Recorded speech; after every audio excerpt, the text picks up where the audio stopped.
جی عمار مسعود صاحب، اس وقت جو پاکستان بار کونسل ہے، اس وقت حکومت اور ان کی اتحادی جماعتیں ہیں، ایون عمران خان صاحب بھی فل کورٹ بینچ کے حوالے سے کوئی مخالفت نہیں کر رہے ہیں، تو پھر کیا آپ سمجھتے ہیں فل کورٹ بینچ تشکیل نہ دیا جانا اس کے راستے میں رکاوٹ کیا ہے؟ اس کے راستے میں وہی مائنڈ سیٹ رکاوٹ ہے جو پاناما کے کیسز میں آپ کو نظر آیا، جہاں پر اب دیکھیے نا، میری آپ نے دیکھی پچھلے دنوں مریم نواز صاحبہ سے بات ہوئی، انہوں نے کہا کہ ججز کا عوامی محاسبہ بہت ضروری ہو گیا ہے۔ اب آپ دیکھ رہے ہیں کہ جلسوں میں وہ ٹرکوں کے ماڈل دکھائے جا رہے ہیں، آپ سینئر صحافی ہیں، آپ کو عام آدمی کو شاید بات نہ سمجھ آئے، لیکن آپ کو اس بات کی ضروری سمجھ آ گئی ہوگی کہ یہ سارے معاملات کہاں ہیں، کس مقصد کے لیے ہیں، کہ کس ایجنڈے کے لیے ہیں، انصاف کے لیے کام ہو رہا ہے، تحریک انصاف کے لیے کام ہو رہا ہے، گزشتہ اسٹیبلشمنٹ کو خوش کرنے کی کوشش کی جا رہی ہے، کچھ ذاتی مفادات حاصل کرنے کی کوشش کی جا رہی ہے، بہت ساری چیزیں ہم نے ماضی میں دیکھی، لیکن اس وقت جو عجیب و غریب بات ہوئی ہے، جو ماضی میں کبھی بھی نہیں ہوئی، وہ یہ ہے کہ ہماری اس عدلیہ انفارچونیٹلی ہمیشہ اسٹیبلشمنٹ کے تابع رہی ہے۔ جب بھی کوئی مارشل لا آیا تو ڈکٹیٹروں کی حمایت اور ان کی توثیق عدالتوں کی طرف سے نظر آئی۔ پہلی دفعہ ایسا موقع آ رہا ہے کہ اسٹیبلشمنٹ کہہ رہی ہے کہ ہم نیوٹرل ہو گئے ہیں، اور کچھ ایسے افراد بینچز میں بیٹھے ہیں جو نیوٹرل ہونے سے ابھی تک منکر ہیں۔ لیکن عمران خان صاحب کیوں نہیں مانتے کہ اسٹیبلشمنٹ نیوٹرل ہو گئی ہے عمار مسعود صاحب؟ اس لیے کہ انہیں نیوٹرل اسٹیبلشمنٹ چاہیے ہی نہیں، ان کو تو وہ اسٹیبلشمنٹ چاہیے جو انہیں گود میں بٹھائے، ان سے لاڈ کرے، پیار کرے، ان کے سارے مخالفین کو جیلوں میں ڈال دے، ان کا مذاق اڑائے، ان کے خلاف سوشل میڈیا بریگیڈ گالی گلوچ شروع کر دے، ان کی پروگراموں میں توہین کی جائے، وہ اینکر سامنے لائے جائیں جو صرف سیاستدانوں کی اور مخالف سیاستدانوں کی توہین کرتے تھے، عمران خان کو مسیحا بنا کر پیش کرتے تھے۔ عمران خان کو تو صرف وہ اسٹیبلشمنٹ چاہیے نا، یہ اسٹیبلشمنٹ جو نیوٹرل ہے، یہ تو عمران خان کو درکار ہی نہیں ہے، عمران خان کے ساتھ وہ لاڈ پیار ختم ہو گیا ہے۔ اور یہ بات آپ کو بھی پتا ہوگی کہ کسی زمانے میں عمار مسعود صاحب، اگر میں یعنی بڑے احترام سے ایک سوال آپ سے پوچھنا چاہوں گا، میں عدلیہ کو ہمارے جو ہے وہ اس کے اندر جو ججز کی تعیناتی ہے، اس پہ ماضی میں بھی بارہا یہ سوال اٹھا کہ تعیناتیاں جو ماضی میں بھی ہوتی رہی ہیں، مختلف سیاسی جماعتوں سے اور مختلف چیمبرز سے وابستہ افراد جو ہے وہ نامینیٹ ہو کے عدالت عظمیٰ میں اور عدالت عالیہ میں جج نامزد ہوتے رہے ہیں، جج بھرتی ہوتے رہے ہیں۔ کیا یہ سابق حکومت ہو، آج کی حکومت ہو، کبھی اس بات کا ادراک نہیں ہمیں ہوا کہ جب سیاسی بھرتیاں ہوں گی تو پھر اختلافات بھی ہوں گے؟ آپ نے تو بڑی سہولت سے اور رحم سے کام لیا، آپ نے تو صرف چیمبرز کے نام لیے، آپ کو یہ بھی پتا ہے کہ اس میں برادریوں کے نام پر بھی ججز اکٹھے کیے جاتے جا رہے ہیں، کوئی ٹاپ پر کوئی ارائی ہے تو پھر باقی ارائی ہے، کوئی بٹ ہے، کوئی کشمیری ہے، اس حوالے سے بھی یہ ہوتا رہا ہے۔ اس موقع پہ پارلیمان کو سامنے آنا چاہیے، پارلیمان کا بھی ہم نے ایک کارروائی دیکھی ہے اور وہ بل پاس ہو گیا ہوا ہے، صدر مملکت کے پاس پڑا ہوا ہے، لیکن اس سے زیادہ کام کرنے کی ضرورت ہے۔ دیکھیے، ہم ہر مسئلے کو حل کرنے کی پارلیمان نے کوشش کی، اس کے جواب میں ایک نیا مسئلہ کریٹ کر دیا گیا۔ یہ ججز کی تعیناتی کے حوالے سے جو سینئر موسٹ والا ہے، یہ بھی پارلیمان نے طے کیا، لیکن اب اس کے اندر جو مسائل آ رہے ہیں وہ بھی آپ کے سامنے ہیں۔ تو اس موقع پہ پارلیمان سے، عوامی نمائندوں سے دوبارہ رجوع کرنا چاہیے اور اس صورتحال کو تبدیل کرنے کا اختیار صرف پارلیمان کے پاس ہے۔ وہ کوئی ایسا حل نکال سکتے ہیں اصلاحات کا کہ جو جس عذاب میں قوم آج ہے وہ مستقبل میں نہ ہو۔ عمار مسعود صاحب، آخری چیز آپ سے جاننا چاہیں گے، کیا اس وقت پی ڈی ایم کا بائیکاٹ کرنے کا فیصلہ درست ہے؟ اس کے کوئی اثرات ہوں گے، لیکن اگر جو ہے فیصلہ یہ آ جاتا ہے کہ الیکشن ہر حال میں کروانے ہیں تو پھر کیا جواز رہے گا؟ نصر اللہ صاحب، یہ میں اور آپ بہت اچھی طرح جانتے ہیں کہ فیصلہ جو بھی آئے الیکشن نہیں ہوں گے، اس لیے کہ الیکشن کمیشن جو ہے جس طرح کہہ چکا ہے، نہ ہمارے پاس وسائل ہیں، نہ ذرائع ہیں، نہ سیکیورٹی ہے، نہ فورسز ہیں، تو ہم کیسے الیکشن کرائیں؟ یہ لیکن اس سے ایک بہت بڑی آئینی رفٹ بہت زبردست کریٹ ہو جائے گی، اور اس کے دوران پاکستان میں کبھی بھی ایسا نہیں ہوا کہ صوبوں کے الیکشن علیحدہ ہو رہے ہوں، وفاق کے الیکشن علیحدہ ہو رہے ہیں، اور یہی عمران خان صاحب کی خواہش ہے. میرے خیال میں بائیک آؤٹ کر کے بہت اچھا کیا، اور پارلیمان میں لے جا کے اگر یہ پاناما کا کیس بھی پارلیمان میں لے کے جاتے تو آج بہت زیادہ بہتر سچویشن میں ہوتے. جب اس طرح کے ججز کے حوالے سے اس طرح کی باتیں ہمیں سننے میں آ رہی ہیں تو کیا کون ان کے فیصلوں پر اعتبار کر سکتا ہے؟ بہت بہت شکریہ عمار مسعود صاحب پروگرام میں وقت دینے کا. پروگرام میں ایک بریک کا وقت ہوا ہے، بریک سے واپس آئیں گے تو ہمارے ساتھ موجود ہوں گے سینئر صحافی و تجزیہ کار جناب احمد قریشی صاحب. ان سے پوچھیں گے کہ پاکستان اور چین کے بڑھتے ہوئے تعلقات آخر امریکہ کو پریشانی کس بات کی ہے.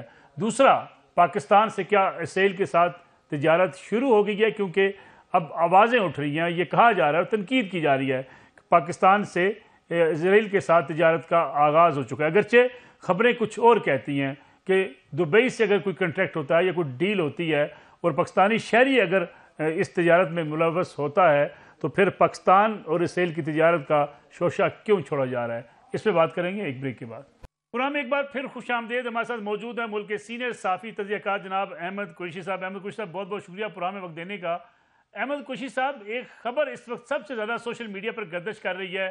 کہا جا رہا ہے کہ پاکستان نے کوئی تجارت شروع کر دی ہے اسرائیل کے ساتھ، کیونکہ دبئی سے ایک کمپنی کا اگر کنٹینر جاتا ہے اور وہ پاکستانی ایک یہودی ہے جس نے یہ بزنس شروع کیا ہے، اور اس حکومت پر بھی پاکستان تحریک انصاف تنقید کر رہی ہے کہ عمران خان صاحب کو تو کہا جاتا تھا، ان پر الزام لگتا تھا، لیکن موجودہ حکومت اسرائیل کے ساتھ تجارت کر رہی ہے. ٹھیک ہے ملک صاحب، یہ اب بحث تو بہت لمبی ہے کہ پاکستان اور اسرائیل، اور کیا ہم اس پہ نہیں جاتے. میں صرف آپ سے دو چیزیں کہوں گا. ایک یہ کہ ایک افسوس کی بات ہے کہ 2011 سے ایک سیاسی جماعت پاکستان کو مسلسل ابلاغی جنگ کے ذریعے غیر مستحکم کر رہی ہے، اور بار بار کر رہی ہے. اور جس طریقے سے پاکستان میں ان 10 سالوں کے اندر ڈس انفارمیشن اور فیک نیوز کی بنیاد پر جو ایک سیاسی اجارہ داری قائم کرنے کی کوشش کی گئی ہے، اس کی مطلب پاکستان کی تاریخ میں شاید، اور آپ کی نظر مجھ سے زیادہ ہے پاکستانی سیاست پر، شاید نہیں ملتی. اس قدر ایک جماعت نے فیک نیوز، جھوٹ، ڈس انفارمیشن کا استعمال ریاست کے خلاف، پھر پاکستانیوں کو تقسیم کرنے پر کیا.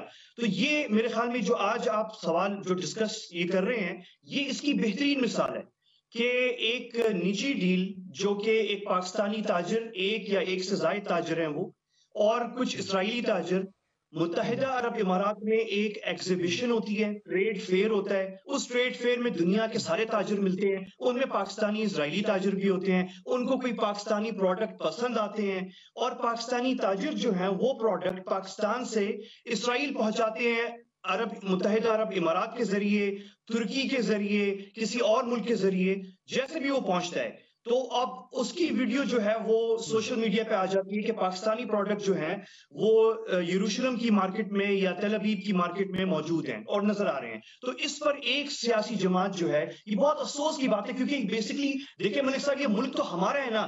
ہم ایک دوسرے کو اتنا غیر مستحکم کر رہے ہیں، فیک نیوز، جھوٹ کے، اپنی حکومت کو امبیرس کرنا صرف ایک سیاسی کشمکش کے لیے. مطلب آپ ایک کسی اور بنیاد پر حکومت کے خلاف بات کر سکتے ہیں، نہ کہ آپ کے فیک نیوز پھیلائیں. تو یہ تو کلیئر ہو گیا. اور کل میں دیکھ رہا تھا کہ وہ ایک امریکی ایک تنظیم ہے، آپ کو پتہ ہے امریکہ میں این جی اوز ہوتی ہیں، وہاں پہ ایک این جی او ہے جو اسرائیل امریکہ تعلقات پہ کام کرتی ہے، امریکن جوش کانگریس. انہوں نے ایک بیان جاری کیا، انہوں نے کہا ہم ویلکم کرتے ہیں اس اقدام کو کہ پاکستانی تاجر اور اسرائیلی تاجر جو ہیں وہ آپس میں کام کر رہے ہیں. ہم امید کرتے ہیں کہ آگے چل کے یہ باقاعدہ تجارت ہوگی پاکستان اور اسرائیل کے درمیان. اتنی سی بات ہے. اب اس کو بھی انہوں نے پہلے انگریزی میں شاید بیان جاری کیا، اور اس کو جو ہے ہماری ایک سیاسی جماعت نے، ہمارے دوست جو ہیں تحریک انصاف میں، ان کی، میں الزام لگانے سے پہلے میں ضرور کہہ دوں ملک صاحب کہ یعنی کہ جو اکاؤنٹس ہم نے دیکھے ہیں وہ سارے وہ اکاؤنٹس تھے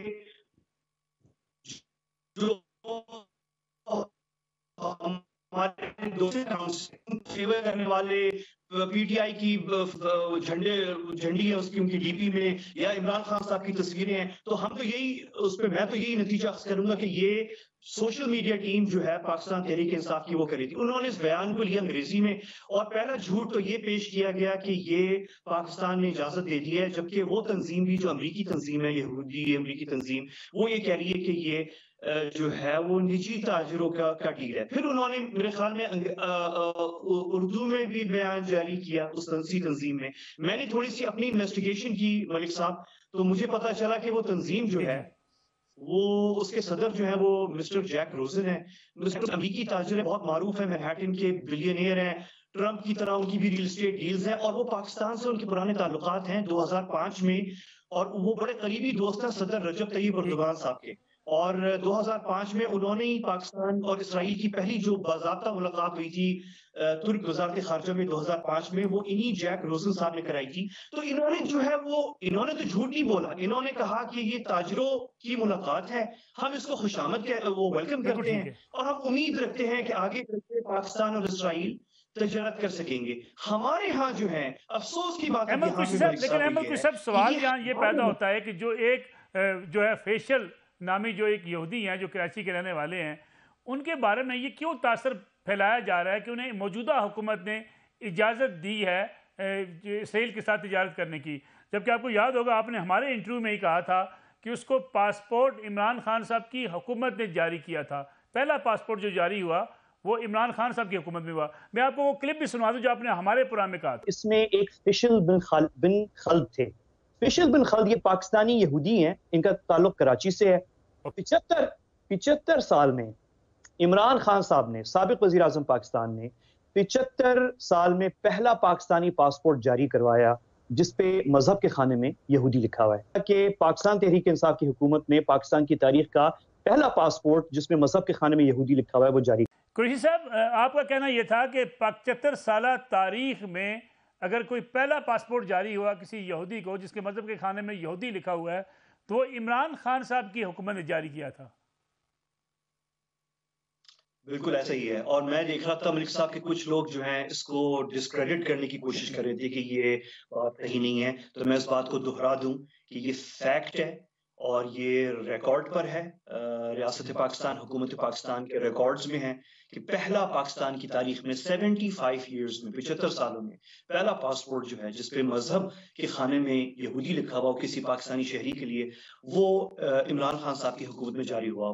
ظاہر ہے وہ اب انہیں اتنا امبیرس تو نہیں ہونا چاہیے، اچھی بات ہے، یہ مذہبی رواداری کی بات ہے. تو اب یہ چیز جو ہے جب جاری ہوا یہ، تو اس کی جو پروسیس ہے وہ کئی سالوں سے چل رہا تھا، مطلب کئی سالوں سے یہ پروسیس جو ہے وہ شروع ہو گیا تھا. لیکن یہ جو ہے سٹارٹ جو ہے جو جاری ہوا پاسپورٹ یہ، وہ عمران خان صاحب کے دور میں ہوا. اور باقاعدہ میری جو انفارمیشن ہے، اور میری انفارمیشن ڈائریکٹ سورسز سے ہے، میں نے خود اس پہ انویسٹیگیٹ چھوٹی سی تحقیق کی تھی، تو مجھے پتا چلا کہ باقاعدہ پی ایم ہاؤس عمران خان صاحب کے دور میں اس کیس کو پرسو کر رہے تھے. باقاعدہ وہ رابطے میں تھے وزارت داخلہ سے، منسٹری آف فارن افیئرس سے، اور باقاعدہ اس کو فالو اپ کیا گیا. اور پھر باقاعدہ باضابطہ ٹیلی فون کالز بھی گئی ہیں جہاں تک میری اطلاعات ہے فیشل بن خلد صاحب کو، کہ آپ کا یہ جو ہے پروسیس مکمل ہو چکا ہے، آپ کو پاسپورٹ بھی جاری ہو رہا ہے، اور آپ اپنے مقدس مقامات پہ عبادت کرنے کے لیے جا سکتے ہیں، سفر کر سکتے ہیں. تو یہ تمام یہ فیکٹس ہیں.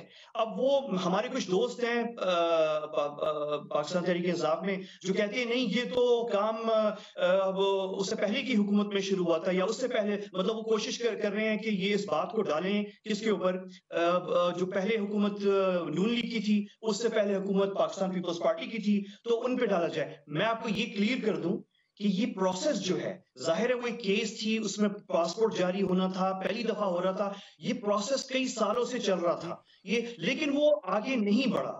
اس کو جو آگے بڑھایا اور اختتام پذیر کروایا اور کنکلوژن پہ لے کر آئے، وہ عمران خان صاحب کی حکومت تھی، اور پی ایم ہاؤس تھا پرائم منسٹر عمران خان صاحب کا، جنہوں نے یہ کنکلوڈ کیا اور یہ پاسپورٹ جاری کروایا. میرے مجھ سے آپ نے پوچھا تو نہیں ہے، لیکن ویسے میں کہہ دوں اچھی بات ہے، یہ مذہبی رواداری، ایک پاکستان ایک اچھا ہم نے سگنل دیا انٹرنیشنلی. مجھے حیرانگی لیکن قریشی صاحب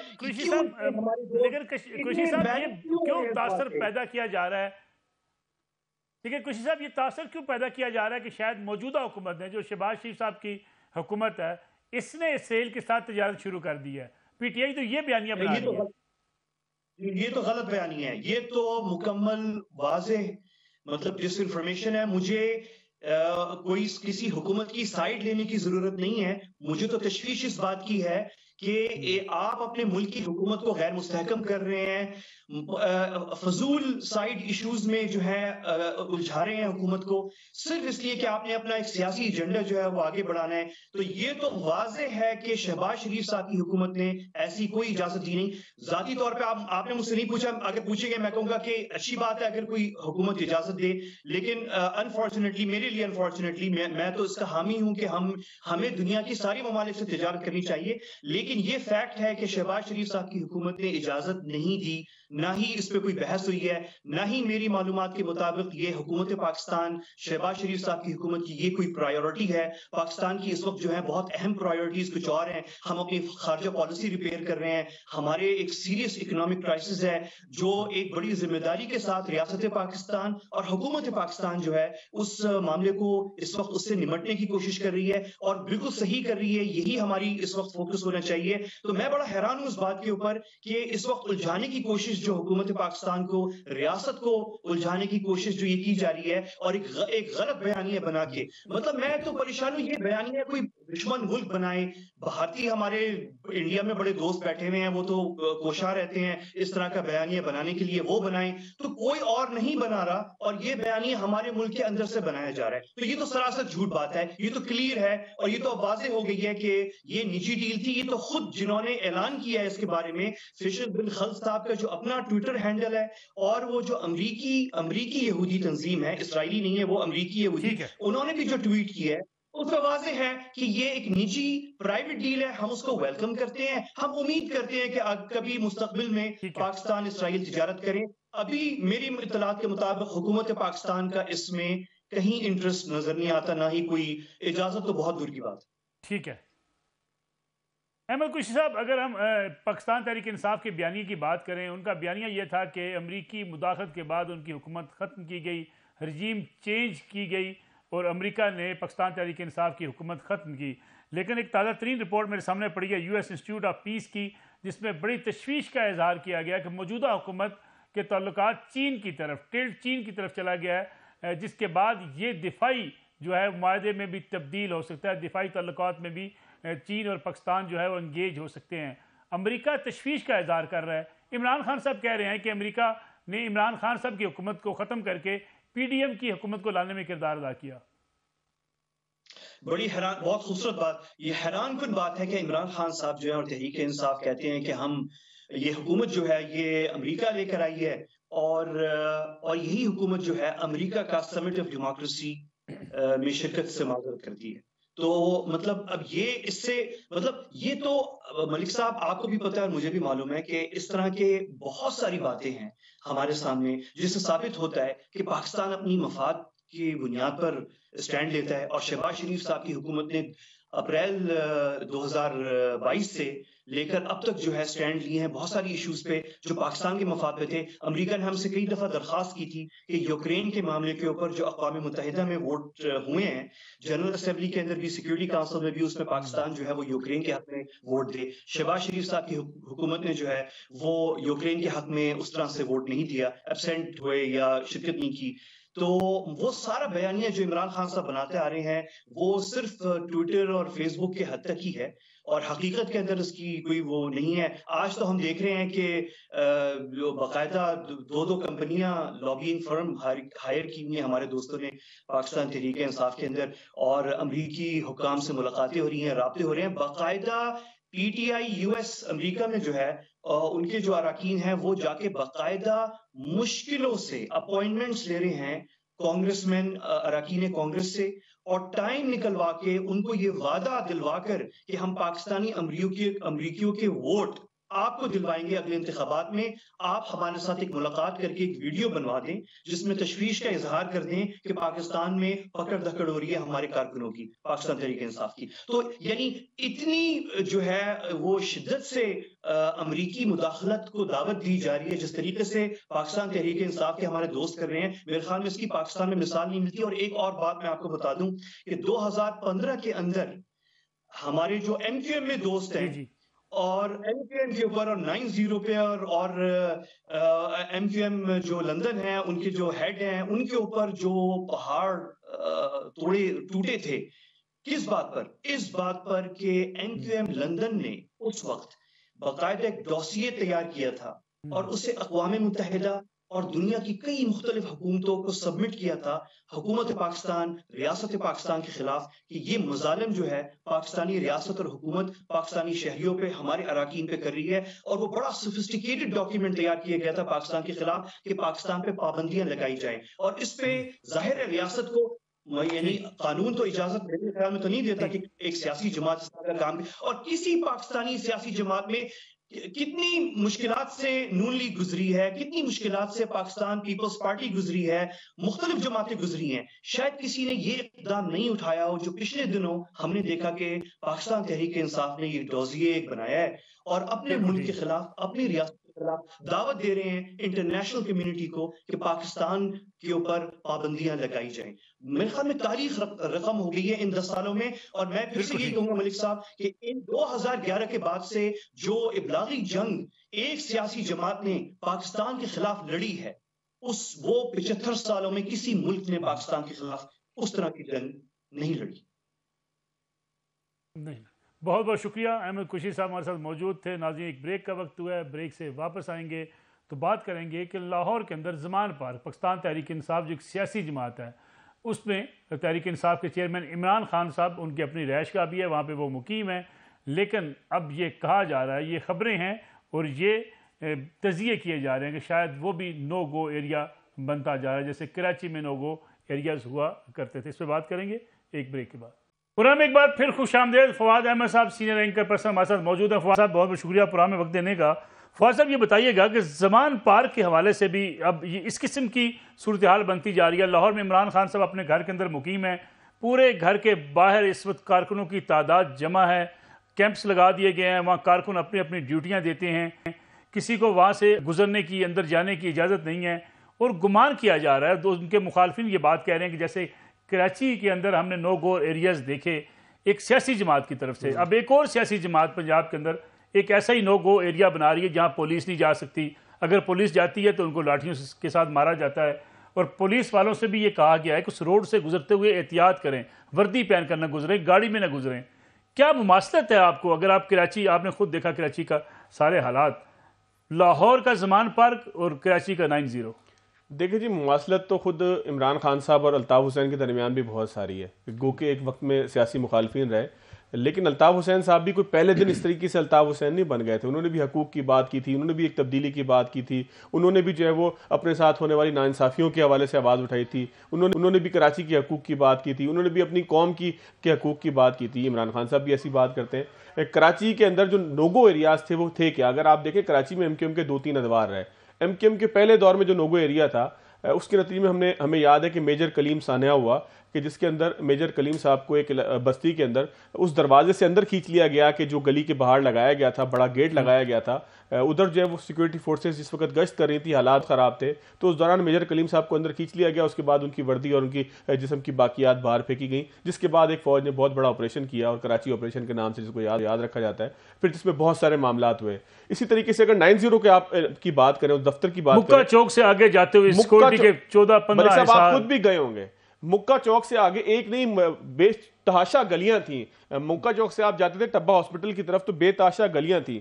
یہ گلی یہاں سے مکہ چوک سے شروع ہوتی تھی اور الٹے ہاتھ کی طرف اگر آپ مکہ چوک سے آپ کا رخ ہے 9-0 خورشید بیگم میموریل ہال کی طرف جانے کو، تو 8-10 گلیاں تھیں کہ جس کے باہر چوکیاں بنی ہوتی تھی جہاں کلاشنکوف بردار بیٹھے ہوتے تھے، ڈیوٹیاں تبدیل ہوتی تھیں، پورا ایک کچن کا بھی سسٹم تھا، پیچھے سارے معاملات تھے. اور آگے جا کر آپ کو ایک بیریئر ملتا تھا جو زمین کے اندر سے اٹھتا تھا، جس کو ہم سنتے تھے کہ کینٹ ایریا کے اندر موجود ہوتا ہے، وہاں سے انٹرنس ہوتی تھی اور یہ سارا ایک ان کا سسٹم تھا. لیکن پی ٹی آئی کے پاس تو ایسی صورتحال نہیں ہے. ایک بات بتاؤں, وہ نوگو ایریا صرف 90 میں نہیں تھا, وہ نوگو ایریا کراچی کے اندر جگہ جگہ ایم کیو ایم نے پھیلائے ہوئے تھے. صرف ایم کیو ایم نے نہیں, اس کے بعد پھر اور بھی بہت ساری پارٹیاں آئیں, اس میں بہت ساری پارٹیاں ظاہر ہے کہ اس وقت سیاست کر رہی ہیں. سنی تحریک کا نام آیا کہ جنہوں نے نوگو ایریاز بنائے, اس میں جو ہے وہ لیاری کا ایریا تھا کہ جہاں پر ڈکیت تھے ان کا نوگو ایریا تھا. چیل چوک سے آپ آگے نہیں جا سکتے تھے, لیاری میں گھسنے کے جتنے بھی راستے ہیں, 8 چوک کے راستے جائیں, بہار کالونی کے راستے جائیں, آپ کسی راستے سے گھس نہیں سکتے تھے.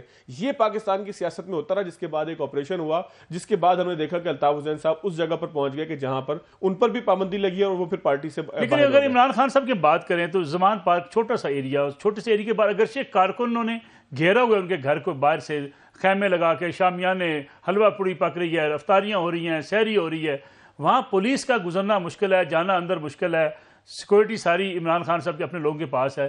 لیکن ایسی نوبت تو نہیں ہے کہ لوگوں کو مارا پیٹا جائے. اچھا, آپ کو کیا لگتا تھا کہ 90 جو خورشید بیگم میموریل ہال ہے وہاں پر کوئی ماتم ہوا کرتا تھا, وہاں پر کوئی پریشان تھے لوگ؟ اس علاقے کے لوگوں کے لیے تو وہ علاقہ ایک طرح کا محفوظ علاقہ تھا, لیکن کوئی آپ اور میں وہاں جا نہیں سکتے تھے.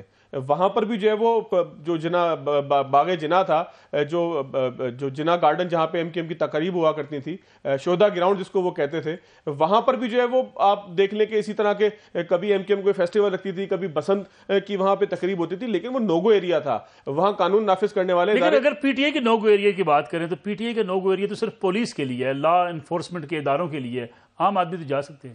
تو وہاں پر بھی اسی طریقے سے تھا ملک صاحب, عام آدمی تو چلا ہی جاتا تھا نا, لیکن پولیس نہیں جا سکتی تھی, پولیس کا وہاں پہ عمل دخل نہیں تھا. ریاست کے اندر ریاست اور ہوتی کیا ہے؟ لال مسجد والوں نے کیا کیا تھا؟ لال مسجد والے کسی کو نماز سے روکتے تھے؟ قطعاً نہیں روکتے تھے. لیکن لال مسجد والوں نے جو کچھ کیا, جس کے نتیجے میں ایک بہت بڑا آپریشن ہوا, وہ بھی تو آپ کے سامنے, آپ خود AR وائس اس کو کور کرتے رہے, آپ کیسے بھول سکتے ہیں اس سارے واقعے کو؟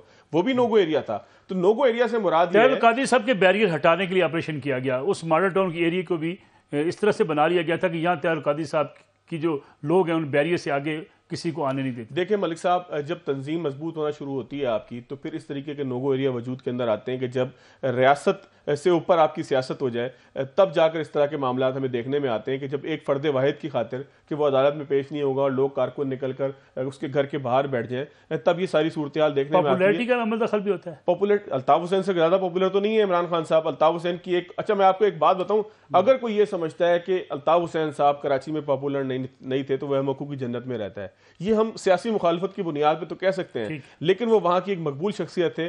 اسی مقبولیت کے زوم نے ان کو اس جگہ پر لے کر آ گئے کہ جہاں پر وہ ریاست سے اپنے آپ کو بالادر سمجھتے تھے, وہ ریاستی معاملات سے, ریاستی مشینری سے, پاکستان کے عوام سے, پاکستان کے مفاد سے, صوبہ سندھ کے مفاد سے, تمام چیزوں سے اپنی ذات کو بالادر سمجھتے تھے. بھائی اگر ناراض ہیں, بھائی کی اگر طبیعت خراب ہے تو پھر شہر بند ہوتا تھا. اس تمام عمران خان صاحب کے حوالے سے لگتا نہیں آپ کو کہ اپنی گرفتاری سے بچنے کے لیے انہوں نے ایک ڈھال بنا لی ہے کہ وہاں کارکن ان کے ارد گرد موجود رہیں, کوئی آپریشن نہ ہو سکے, کوئی گرفتاری نہ ہو سکے؟ تو ملک صاحب آپ بڑی بادشاہوں والی بات کر رہے ہیں, تو ریاست کے اندر ریاست اور ہوتی کیا ہے کہ جہاں آپ یہ فیصلہ کر لیں کہ کیا ٹھیک ہے اور کیا غلط ہے. ریاست ایک طریقہ کار کے تحت چلتی ہے نا, ریاست ایک پورا سسٹم ہوتا ہے, ایک پوری مشینری کی بنیاد پہ چلتی ہے. ریاست میں نے تو طے نہیں کرنا کہ میں نے عدالت میں پیش ہونا نہیں ہونا. اور عمران خان صاحب تو کہا کرتے تھے کہ جی جو ہے وہ انصاف تبھی فراہم ہوتا ہے کہ جب حضرت نبی پاک صلی اللہ علیہ وسلم کی مثالیں دیا کرتے تھے, صحابہ کرام کی مثالیں دیا کرتے تھے, والی ریاست مدینہ بنے ہوئے تھے, اور وہ کہتے تھے کہ انصاف جو ہے وہ جس طرح سے امیر آدمی کے لیے, وہ کہتے ہیں مجھے ڈر ہے مجھے مار دیا جائے گا. آپ کو یاد ہے کہ محترمہ بینظیر بھٹو جب تشریف لے کر آئیں تو شارع فیصل پہ وہ جلوس ہم نے اپنی آنکھوں سے دیکھا کہ کئی کلومیٹر تک طویل جلوس تھا. کارساز کے مقام پر ایک دھماکہ ہوا, اس دھماکے کے نتیجے میں جو ہے وہ سینکڑوں لوگ جو ہے وہ وہاں پر شہید ہو گئے. ایسا محسوس ہوتا تھا کہ سروں کی فصل ہے. اس کے باوجود بھی محترمہ بینظیر بھٹو نے ساری الیکشن کیمپین چلائی. اس کے باوجود اسی الیکشن کیمپین کے آخری جلسے میں لیاقت باغ میں لوگوں کو ہاتھ ہلاتے ہوئے ان کو کسی نے جو ہے وہ نشانہ بنایا, اور اس کے بعد جو ہے وہ شہید ہو گئی. تو یہ ساری چیزیں دیکھیں, سیاست میں ایسا ہوتا ہے. فواد احمد صاحب بہت بہت شکریہ, چونکہ پروگرام کا وقت ختم ہو گیا. ناظرین, یہ آج کا پروگرام تھا. لاہور ہو, کراچی ہو, اسلام آباد ہو, پشاور ہو, KPK ہو, کوئی بھی علاقہ نو گو ایریا اس لیے نہیں ہونا چاہیے کہ قانون کی حکمرانی اور قانون کی عملداری ہر جگہ پہ لازم ہے. کوئی شخص یہ نہیں کہہ سکتا کہ اگر اسے پولیس پکڑنے آئے یا پولیس اس کے اوپر کوئی ایسا جرم ہو اس کے لیے اس کی گرفتاری ضروری ہو تو اس کو روکنا بھی ریاست کو للکارنے کے مترادف ہے اور قانون توڑنے کے مترادف ہے. انشاءاللہ کل آپ کی خدمت میں دوبارہ حاضر ہوں گے. اجازت دیجیے, اللہ حافظ.